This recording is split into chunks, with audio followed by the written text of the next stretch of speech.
Whoa. Hello guys and welcome. I'm so happy to welcome you this time, definitely. From the inside of my RX-7, which in the end seems to be a lot more of a garage screen than it should be, but it's all because of my stupid ideas, which I didn't manage to finalize in the end. But let me know in the comments if you would like to see more of this car, to have more data about what's going on with it. And yeah, let's go with what happened during this beautiful last round 4 from Ireland.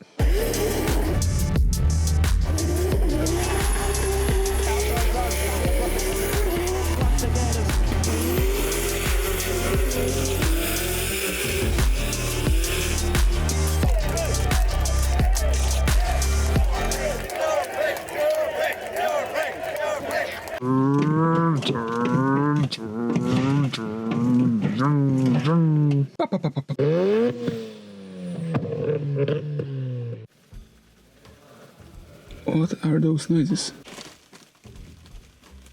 Is it the interior or this camera? What's going on? It's the camera! Hubert! So, this time it was a 3 days event and everything started from Friday and just a practice session and a briefing before that. We went to the practice session with the same settings from last year, even though the car was improved, lighter, and made a few suspension improvements. It felt really nice from the beginning. We actually didn't change any of the gear ratio and stuff like that in suspension, so that feels nice straight from the beginning. And I have to say that straight from the first lap I started to feel really at home in this track. I felt comfortable, and the car also feels really nice, like everything was under control. I definitely can feel the improvement comparing to the last year, and definitely there is no problem with the understeer on the front, because like last year my each run was just praying not to lose the front end. This time it seems like there is not a problem at all, at least in a practice.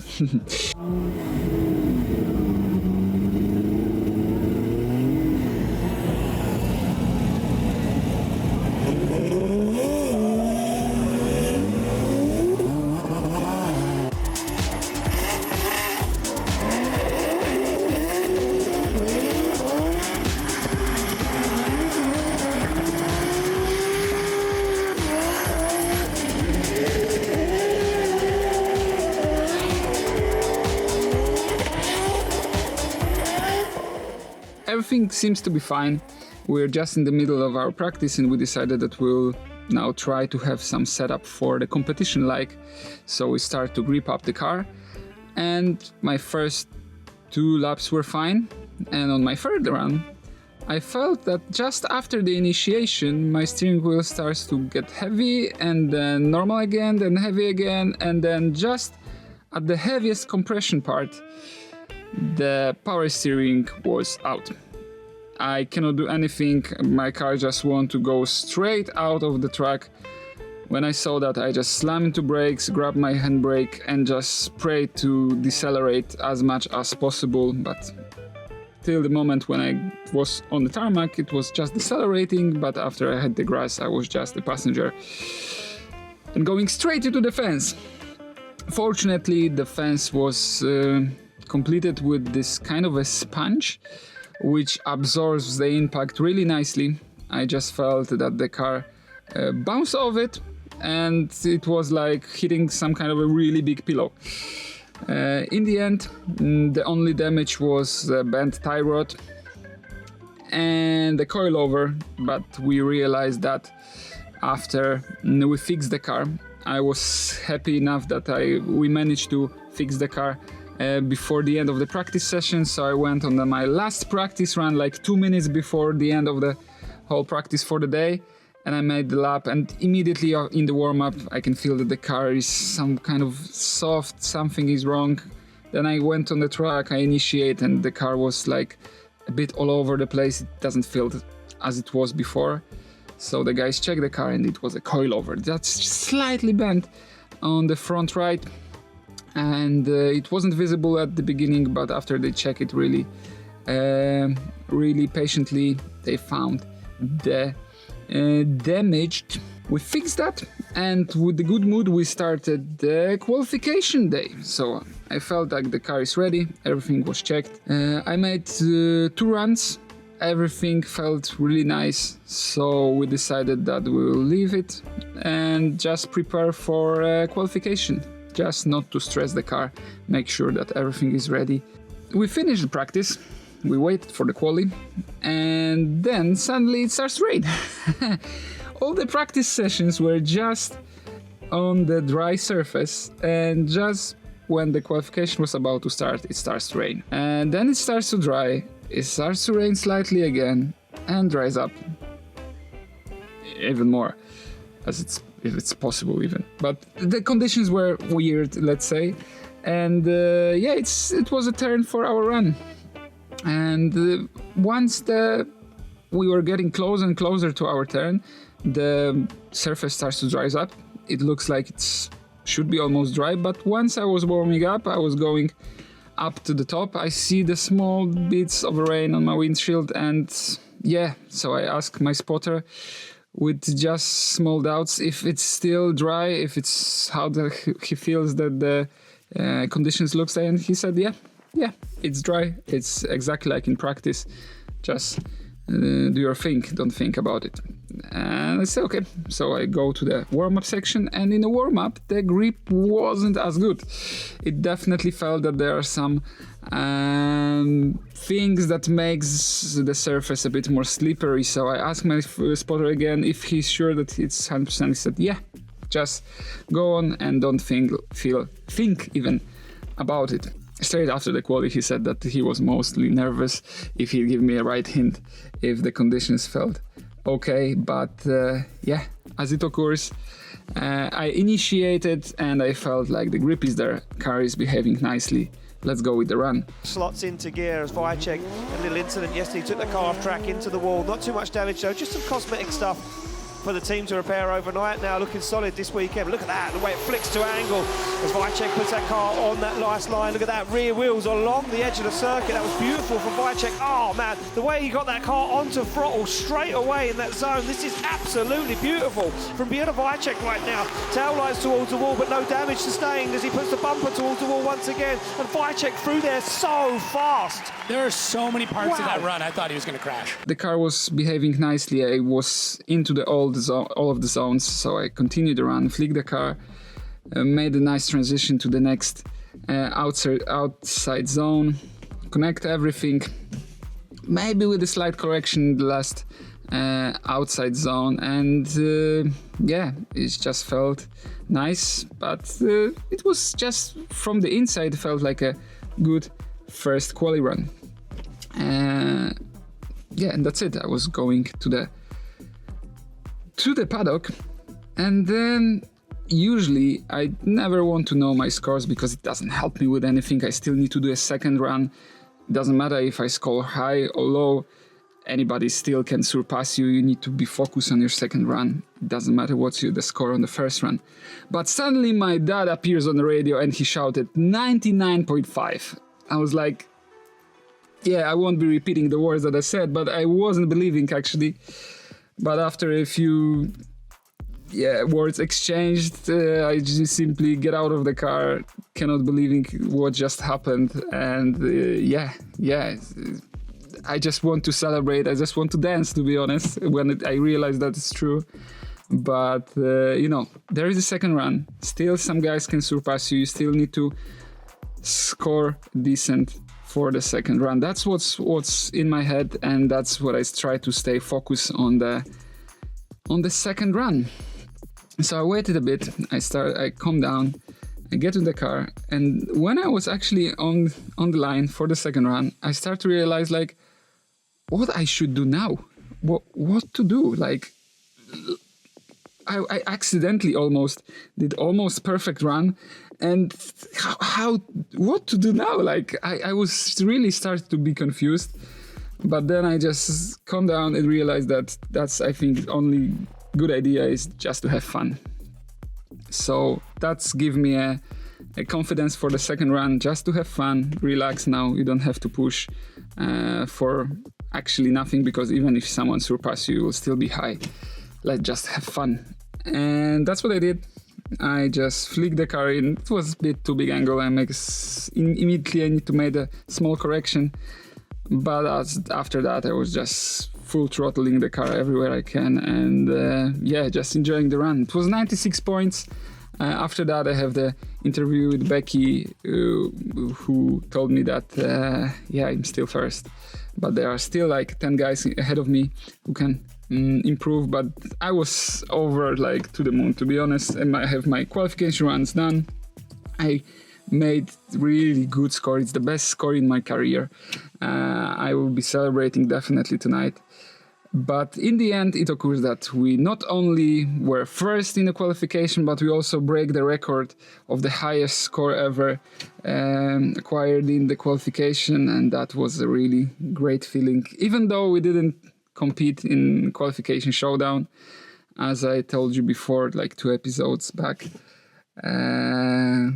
I'm still felt we all felt, the whole team, like we won the competition or something like that. We won just the quali, but it was such a great feeling, like everybody wants to celebrate and enjoy the moment. It was a really nice evening and that day, but still I tried to go to bed and just relax before the main event, because during the main event the qualification doesn't matter.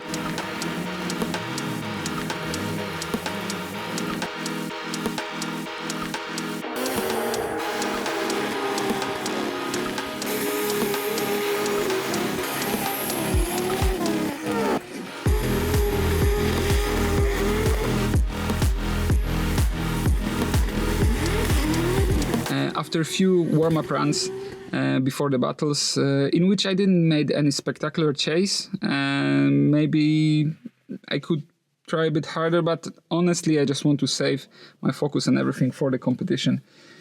That's it. My first opponent was Alan Hines. First run of practice just 2 days ago, the car repaired. He managed to get out for qualifying. Now he takes on a heavy hitter, a 99.5 run for Więcek. Alan Hines knows that he can follow Więcek perfectly around this circuit as Więcek puts that car right into the outside zone. Hines shallows up, loses some ground. He's got a mild amount of understeer, but he now gets himself back into it. Więcek, though, unfazed, unrocked, and look at the pace that Więcek is firing around this circuit. Qualifying, he'll want to take this through and get the first top 32 battle out of the way. Look at this. Oh, big understeer, and it throws off Więcek, and Hines puts it on the grass. He's going to try to keep this one going, but Więcek has found himself in the middle of the track, completely upset.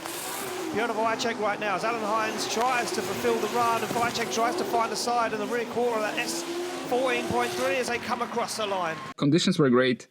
There was no rain, and grip was okay. So let's go on a lead and do our lead run. This time with the higher grip than in the qualification, so the car was definitely a bit more demanding, let's say. But we need to drive with this setup because we want to make sure that once we start with this setup, we will be continuing with that, so the car will feel the same.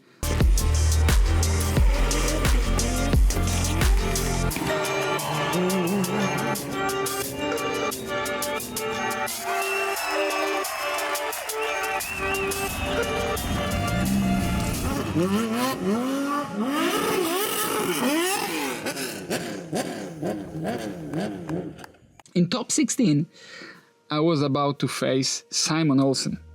Simon Olsen was driving James Dean car, and as much as I know that this is not his car, I know that he is a driver, he knows S chassis very well, and I knew that he will be a definitely hard opponent. Piotr Więcek, our 99.5 first place qualifier from yesterday. He creeps off the line. Więcek slides off the line in that incredible A90 Supra. Through the gears they come, and Olsen will not let Więcek get away as he fires through initiation. Więcek a little understeer, slows the car down, but now picks it back up again. Fires on big angle, gets into the outside zone. He's going to go wide though. He holds on to it. Olsen stands on the foot brake and balances that carbon Kevlar S15 right where it needs to be, as now Więcek finds that perfect qualifying line. Flames are up from the back of the car as he pushes it. Started my lead run, and immediately after I felt the front end of my car is starting to giving up.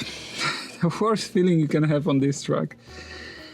But I tried to figure out something to gain the grip back, but still I need to decrease my angle because I was going to the outside too much. Because of that, the car starts to travel with the smaller angle, what caused to accelerate more. Because of I accelerate more, I didn't have enough place to brake enough, and I was washed away again in the second corner, which is a fourth outside zone. After that, I managed to go back on the track, complete the rest of the run, but I knew that I have some errors on my run that I need to improve if I want to go through. Flicks that car to angle on initiation, and look at this from Więcek, absolutely beautiful, onto the side of that carbon Kevlar S15 as now Więcek goes for it again, a little wobble, and Simon Olsen sets himself up for that outside zone. Back across the track they go, back once again as Więcek dives through the smoke, looks for the door, hunting down Simon Olsen as he pushes the Norwegian across the line. Tried my best on my chase run. I tried to stay close behind him, tried to not make any major mistake and just go to chase, and judges decided that this was enough for me to go through this part of the event, which was really, let's say, a bit surprising to me because I knew that I made mistakes on the lead, but looks like my chase was good enough to make me advance. My next opponent is Paweł Korpulinski. I knew that he's a great driver and I need to really try hard if I want to advance again. As Piotr Więcek, the highest qualifier of round 4 here in Ireland, leads out Paweł Korpulinski, and Korpulinski will know what he needs to do, and he does it already as he jumps onto the back bumper of that A90 Supra, and look at the pace from Piotr Więcek as he puts that car right it needs to be. It looked like he was going to completely fall off track, but he held on to it. Korpulinski holding on right now as they fire into the wall section. I don't think that Piotr Więcek has come off the throttle from the moment he left the start line. This is unbelievable. So I did that. I did finally a good lead run without any major mistakes. And then it was a moment to chase well. The angle, match the speed, and matches the proximity as they come down the hill for initiation, firing through. Korpulinski goes right to the edge of the circuit, but look at this from Więcek. He's right there with him, no mistakes so far as Więcek looks for the rear wheel of that Nissan 206. He goes for an early transition. He's going to pop through the smoke, and he does as they both go to the wall, onto the second wall, wheel to wheel across the line. Wow! I did that. I managed to go through. Great congratulations to Paweł for really nice driving, and yeah, now it was the moment to achieve the best what I ever achieved in Toyota Supra, because my best achievement was top 4 in final last year in Narodowy, and this time I was in top 4 facing Marco Zacuril. He's been proving himself here at Drift Masters, but Piotr Więcek doesn't need to prove himself. He is a former champion. They come through the gears, down over the hill as they fire in, and Zacuril leans that car to angle as he tries to follow Piotr Więcek, but Więcek is absolutely up and gone. The grip, the pace in that Toyota Supra is phenomenal, and Zacuril now tries to get himself back in the battle. Zacuril tries to hang with Więcek as Więcek puts it right to the edge of the circuit, to the wall, across the line. I did my lead run. It was a good lead run. I don't have any complaints about that one. But then it was time for me to chase. And I don't know what I did, to be honest, and why I did that. But when I was chasing him, I initiated before him. So when I was in the position to start to attack, I was already behind. I already left the gap. So I need to try to make it smaller somehow. As he comes off the line, Zacharil to lead out Vicek as Vicek stares down, slams that car through the gears, he flicks it to angle, Zacharil puts that car where it needs to be. Nice line so far, but Vicek goes wide, puts cones up, spins the car as he hits Zacharil. So I avoid braking as much as I can just to close up the gap, just to make the proximity smaller. But it was a bit too late. My car starts to wash out. When he starts to grip up, my car starts to wash out, and I already see that I'm out of the track. I'm in the no man's land. I'm out of the competition. That's what was going on through my head. And suddenly his car appears going straight, and I just slam on the brake just to avoid the collision. The first thing what caused to come to my mind that maybe when I was a bit lost in his smoke, I poke him, and that's why he straightened out, and that's probably what caused the thing to happen. But then it occurs that it wasn't my mistake, it was simply his car that died. His engine was out. He was, after the battle, even starting to start the engine, like he attempted to start the engine.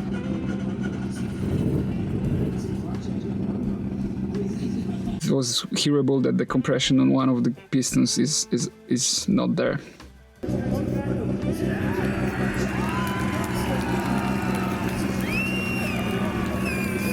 The light goes green and Vicek fires that car through the start line and through the gears as Shanahan jumps straight onto the back bumper. He fires it alongside him. They go angle for angle, matched mirror image as they transition to outside zone 4. Vicek stalls up, can't get deep into that zone, and Shanahan follows him through. As Shanahan pops through the smoke, Vicek goes for the wall, Shanahan goes for the door. They both put back bumper to back bumper on the wall and across the line. After the first transition, I braked a bit too much. I get into a too big angle and I almost missed the fourth outside zone. I grabbed it with one wheel, then I went back a bit into that zone, but still it was quite severe mistake that could eliminate me from the competition. So I knew that if I want to stay in, I need to give my 100%.